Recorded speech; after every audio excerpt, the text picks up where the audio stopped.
ngasi numida wairam phong kiba tuan ba manipuri se phong sing dige masum thok kiba thagdo wa thok sing dige maru oi bi ipau sing khonga saraga manipur top channel gi mai ke dige myam na thamjagi ahan bada ngasi dige hawdokre phumlo gram panchayat amasum asakamal agrobet private limited na punna khusamna sinduna tha ahum sathagadaba ken bamboo and kauna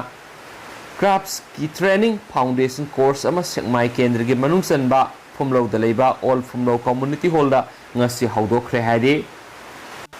atopa pawmana beneficiary lising mapanga samri ga taraga tareta crore taruka point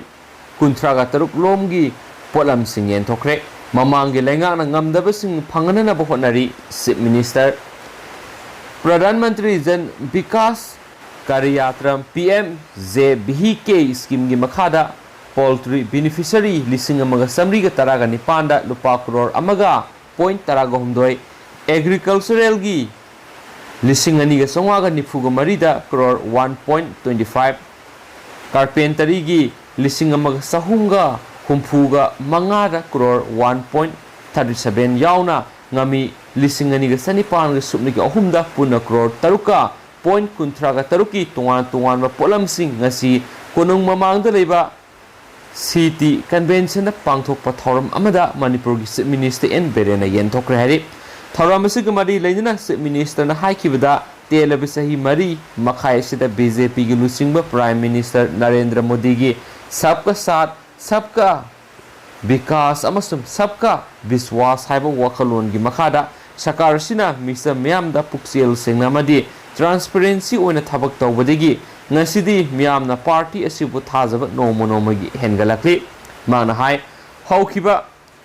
congress na panba matamda mobc department lupa crore sanidagi saniga yankai phawba hablambani adubo mahangna lusingduna sakar paireklaba matamda di crore sanipan gi budget haptuna minority na namna khundaba miyam gi sakhot thorangi khongjel khangyang yankhale masigi manungda singi lamsingda residential school yauna hospital kaithel pass sagatuna go to hills ki thabak sing mai pakhan bada asawba mateng oiri paliba sakar sina miyam da hakthingna miyam gi tangai fadaba polam sing ya honduna makhoibu momon nokhanba haibisina bjp gi ahanba khongthangni ngangkiba wada commitment piba ngamba amadi miyambo nokhanba haibisina mangda thamlaga hiram amatada complain lehendaba thabak tawduna lakli hainasu pausna makhatana phungdorakli atopa pawmana thasigi kundagi kuntra phaw manipur su political party taraga mathoi punsinduna khongjang sangsingani haina lakthokre bharat pumbagi oina bjp lengak sasangi mayokta thasigi kundagi kuntra phaw sangsingadaba khongjanggi manungsana manipur su political party taraga mathoi punsinduna khongjang sangsingani haina lakthokre BJP lenga asi miyamgi isupat lenga ni haina khongjang lauthokpagi pawgi mifamda Dr. Moirang Thep Narna phongdokre ngasi Congress bawonda CPI CPIM INC NCP BSP AITC AIFB RSP ZD S MPP amadi PRJA gi mihut sing punduna hiram siga mari lainana pawgi mifam ama pangthoki maduda Dr. Narna makhatana hai India se democracy setpa secularism da miyamna satliba leba amani adubo BJP lenga lakpadagi dictator gi mawongda sataduna tawningba makoi gi apamba pangthokli lenga sigi mayokta wangang luba misamdagi hauraga pawmi phawba NSA tahanbagi thawong sathari COVID ki wanaraba matamasida pot amadi thawgi mamal atia pakna wanghanbadagi miyamna hanthabinaba khongjang sangsilabasu ngasi phawba tabidana leiri asigumba miyamgi e super democracy bo masak thianba BJP lenga asigi mayokta bharat pumbagi oina political party taraga mapana tha asigi kundagina kunthra phawba khongjang sangsingadori khongjang asi manipur su opposition party taraga mathune sangsinggani masida miyamna su saruk yabiyo haikena paushna makhatana phongdorakli atopa pawmana ADC Morena India gi citizen khatada affidavit amadi birth certificate pi jangmang hokif thasigi nipanda पाउक्सी असिदा म्यांमारदगी सेंचिलकपसिंग ADC मोरेन affidavit पीरगा birth certificate पीबगी सिंगनब लैरे हारिबा पाउसी कुपना थिजले पाउसिना मरम ओइरगा ADC असिगी मखादा लैरिबा इंडिया की सिटीजन ओइरिबसिंग अमदी एफिडेविट अमदी बर्थ सर्टिफिकेट लौबदा मरी लेनबा अथॉरिटीना अपनबा पीरे हाइना hill tribal council HTC president Jangmang हाउकिपी सिरोल अमना हाइरि सिरोल असिना मखा तारदुना पाउसी असिदा हापकिबा पाउदु कुपना थिजले पाउसी युमफम याउदबनि हाइरि म्यांमार सिटीजन सिंग इंडिया की सिटीजन ओइनबा एफिडेविट अमदी बर्थ सर्टिफिकेट मरम चादना पीबा लेते मरी लेनबा अथॉरिटीना असेंबा अमदी एफिडेविट अमदी बर्थ सर्टिफिकेट लौबदा अथिंगबा लैरिबसि मियामगी येंगदुना कोमथोकपियो हाइदि हेनसु पाउसना मखाताना फोंदोरक्ले मखा सथरकपोइना तोपा पाउ मन स्कूल अहुम सागदबदा अमा साखी अनीना सुक्सा सादन एक्स MLA ओकेंद्रोगी मतमदा लुपा लाख कुंथ्रागा मपनगा लिसिंग मौद्रागा मपनगा सत्रुका मार्फुगोमदोय लुट तौखी सरत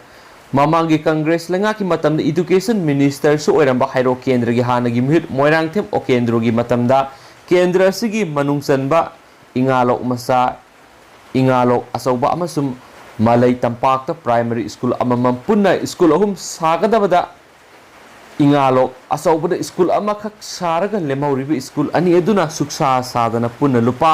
लाख कुंथ्रागा मपनगा लिसिंग मौद्रागा मपनगा सत्रुका मार्फुगा हुंदोय लुट तौख्रबनि हाइना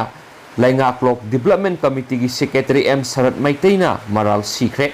वाफमसिंग असि हाइरोक पांथोप पाउमीसिंग उनबा अमदा सरना फोंदोखिबने माना मखा ताना पाउमीसिंग फोंदोखिबदि हाइरो केंद्र की M ओकेंद्रो की मतमदा इंग्लिशिंगनिगा कुनगनि थोय अमसुंग इंग्लिशिंगनिगा तरागा हुंदोयदा SSA मणिपुर की प्रोग्राम मखादा केंद्र असिगी मनुंग चलिबा इंगालोक मसा अमसुंग इंगालोक असौबदा स्कूल अममम साबगिनी हाइदुना असौबा सेनफम अमा लौथोखि हाइरिबा स्कूल अनि असिगी मनुंगदा इंगालोक मसा प्राइमरी स्कूल असिदी सुक्सा साखिदे मणिपुर लेंगा की एजुकेशन डिपार्टमेंट पीबा स्कूल साबगी स्कूल रिपोर्ट अमदी स्टेटस ता पीबगी मतुंगिना हाइरिबा स्कूल असि साबगी अपुनबा सेनफम असि लुपा लाख कुंथ्रागा निथोयगा लिसिंग मार्फुगा मरिनी अदुगा स्कूल असि सुक्सा सादना काइथोक खरीबा सेनफम असिना लुपा लाख कुनगा मरिगा लिसिंग कुंथ्रागा सनिपानगा कुंथ्रागा तरेनि हाइखि लोइनना हाइरिबा स्कूल बिल्डिंग असि सादबगी मरम पीनबा हौकिबा इंग लिसिंग अनिगा तरागा निपानगी जुलाई तरागा निथोयदा ZEO थौबाल स्कूल की हेड अमदी स्कूल मैनेजमेंट डेवलपमेंट कमिटी की चेयरमैन दा एप्लीकेशन कॉल कौखिबसु लैरबनी सो हाइरि माना मखा ताना पाउमीसिंग फोंदोरखिबदि हाइरो केंद्र की मनुंगसना मलई तंपाक हाइदिबा मफम अधुरसु मलई तंपाक प्राइमरी स्कूल हाइबा अमा सुक्सा सादना फर्स्ट इंस्टॉलमेंट ओइना लुपा लाख तरागा मंगागा लिसिंग हुम्फुगा निपानगा सनिपानगा निफुगा तरु असि एक्स MLA ओकेंद्रो की मतमदा काइथोलंबा थेंगनरे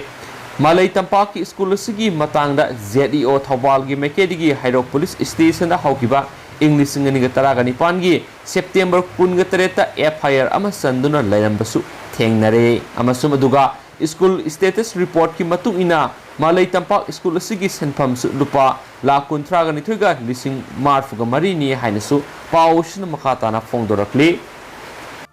अतोपा पावमना क्लास 12 की महिरोई सामगा कुन फिजिकल एग्जाम पांथोकपगी अयाबा पीखरे हाइरि council of higher secondary education Manipur को सेमना लोबा क्लास 12 की फल लौथोखरबा मतुंगा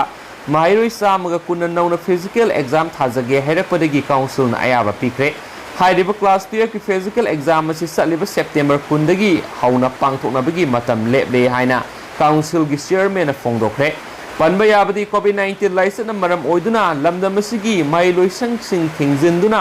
महिरोइसिंग लाइरिक तंबा फंगिदे लोइनना काउंसिल नलवा क्लास 12 की एग्जाम पांथोकपा याखिदबदगी क्लास 10 11 अमदी 12 तमलिबा महिरोइसिंगना स्कूल कारिंगी मतमदा लौकिबा टेस्टिंगी असेसमेंट मार्क लौखतुना सही असिगी जुलाई 19 दा क्लास 12 की फल हाइदोकी मधुदा अपुनबा एग्जाम पास तौबगी सांग असि सार 99.80 ओइकी काउंसिल ने असेसमेंट मार्किंग पीदुना हाइदोखरबा फल असिदा पेलहौदबा महिरोई क्या थोलकपदगी ममांगना काउंसिल न पीखिबा अयाबगी मतुंगिना थासगी कुंदगी हौना अक्टोबर 5 फाव महिरोई सामगा कुन्ना physical exam asi pangthokadori pangthokadoribe improvement exam asigidamakta haukiba September 13 da form fill up tawbagi matam loikibaga loinana exam asida punna school yankhai gani thoidagi lakpa mahairoi samaga kunna Johnston Higher Secondary School da theory amadi TG Higher Secondary School dona practical exam pangthokadori exam asi Manipur lengang na PBS opingang na pangthokani hainasu council gi chairman asu phongdokre haidi atopa pawmana anauba session haudringai da college singi award apasing lenga na yengsin biduna men khana bo khona biyo desam lamdam asida leiriba college singa hauji hauji thengnariba award apasing asi anauba session haudringai mamangda Manipur lenga na yengsin biyo loinana academic calendar kaidana bo khona biyo haina lamdam asigi leiriba college taragi student union na semba coordinating committee of college student union Manipur gi convener na press da thadorokpa sirolamana su makhata na phongdorakli pausulu silakoi na ngasi Manipur gi COVID-19 update myam da thamjaramge myam loi phau taminasi Government of Manipur COVID-19 Kamal Control Room ligi thadorapa press release number 542 ngasi numidang wairam gi puma fuki oba update ta puna miyoi samaga kuntraga manga general population ligi miyoi manga amana Central Armed Police Force ligi nauna COVID-19 positive oba thengnarakre aduga general population ligi COVID-19 positive oirakraba miyoi singdu Imphal East ligi kun Imphal West ligi humfuga mathoi Thawbal ligi ahum Bisnupur dagi tara Kaksing dagi ani Urkhul dagi tara gomdoi Chusampur dagi tare Chandel dagi nipan Senapati dagi ani Kamjong dagi ani amasum Kangpokpi dagi tare ni sohaidi aduga the state level COVID-19 death audit committee amagi report na miyoi mari COVID-19 positive oiduna laikidre hairiba miyoi mari asi Imphal West dagi ama Thawbal dagi ama Chusampur dagi ani ne aduga hairiba miyoi mari isi tharaga pun moina state asida COVID-19 na laikhidraba miyoi masingsi lising amaga sani panga kontra sure miyoi mari sigi manung sida miyoi mari ma ko morbidities oi aduga miyoi amadi second dose COVID vaccine kapthokre haina supali aduga ngasi pun miyoi sani ga kungani pan COVID-19 gi naba paraktuna discharge tokre haina suphongdorakli hauze state sigi oibe active case na lising ani ga samaga marfuni aduga recovery rate na 96.61% lady hainasu palle amasum ngasi goeba positivity rates na 5.8% ni hainasu ngasi COVID-19 updates na makhata na su phongdorakli duga hausigo na di pawsi matang sa lusinjarage pathok sa gibra soi ki plan ki biyaros na ngapi gani matam gi maru be ipawsing lep na myam da update pi jara kainasu channel sigi mekedi gi myam da thamjari and thank you